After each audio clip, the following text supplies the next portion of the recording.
It appears, and you can correct me if I'm wrong on this, that you don't care for Greg Kading's police tactics very much, but do you feel like he was a good or bad cop other than the mistakes that he made? I don't think Greg Kading should have been investigating homicides. From what I understand, most of his career was in narcotics. I could be wrong. I don't know. But no, part of the thing with the task force is having the different personalities with the different levels of training and experience to all pool together to get to the end result. And you're fairly correct. I didn't care for Kading's tactics. I didn't care for the way he compartmentalized things, that only certain investigators should know this information and others should have this information, where if you're all working for the same common cause, everybody should be in on all the decisions that are made. And just some of the things that he did were very I wouldn't have done it if I was running a task force like that.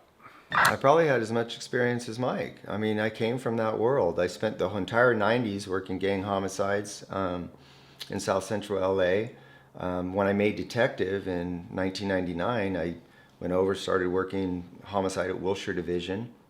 I was there until 2003 when I got involved in the Torres case, and that went on for 3 years. And my whole role in that Torres case was to handle all the violent crime allegations, including several murders.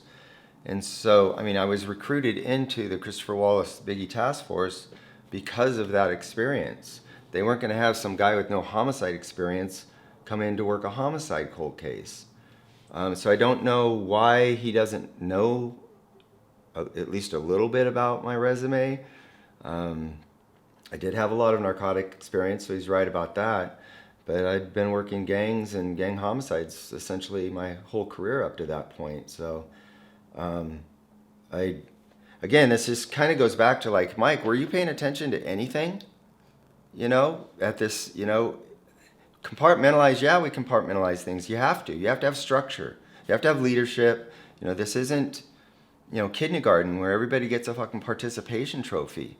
You know, you don't get to draw straws to see who's going to bring in the milk and cookies. There has to be somebody there who's guiding things along. And I just happened to get into that position.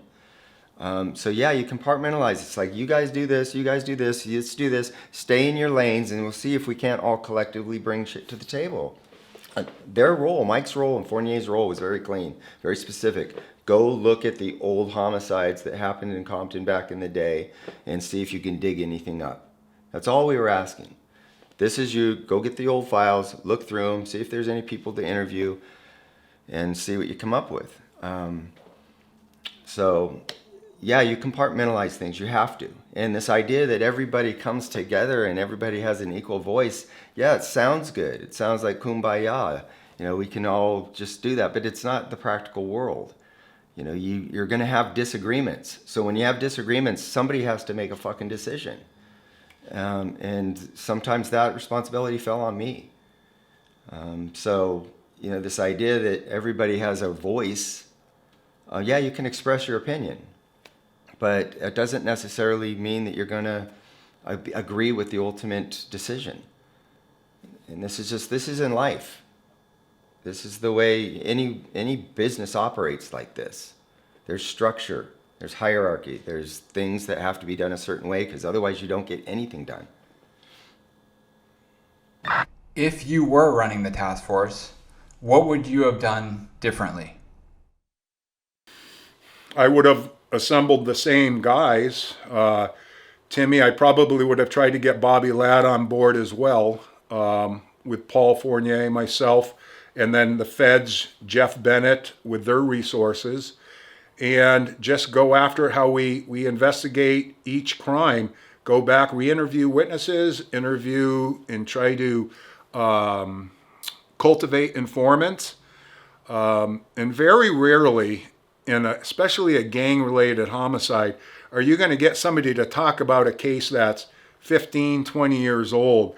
So you have to kind of go about it in a different manner. Sometimes it takes dealing with somebody that's in custody, and you have to get them some help on their case or time, but you have to do it the right way. You have to get the authorities, the attorney, U.S. attorney, district attorney involved to make sure that you're within your means and you're able to promise and give this person what you're promising. You can't just off the cuff say, hey, I'm going to get you out of jail. If you testify, you help us with this. So it's just a matter. It's good old fashioned police work. That's all it is. Timmy and Bobby have been doing that for years, and they had fantastic results. We use the same techniques. So it's just good old fashioned police work. Well, it doesn't sound like he actually answered your question, does it? Because he says that he essentially is going to do the exact same thing. He says that, you're going to interview witnesses and cultivate informants. Well, we've been doing that for 13 years. That this is the culmination of just endless witness interviews, endless informant interviews. None of that was working. The old-fashioned approach wasn't working. And so he's right. You then do have to go outside of the box. Find somebody who you can get some leverage on who can hopefully help you, which is exactly what we did.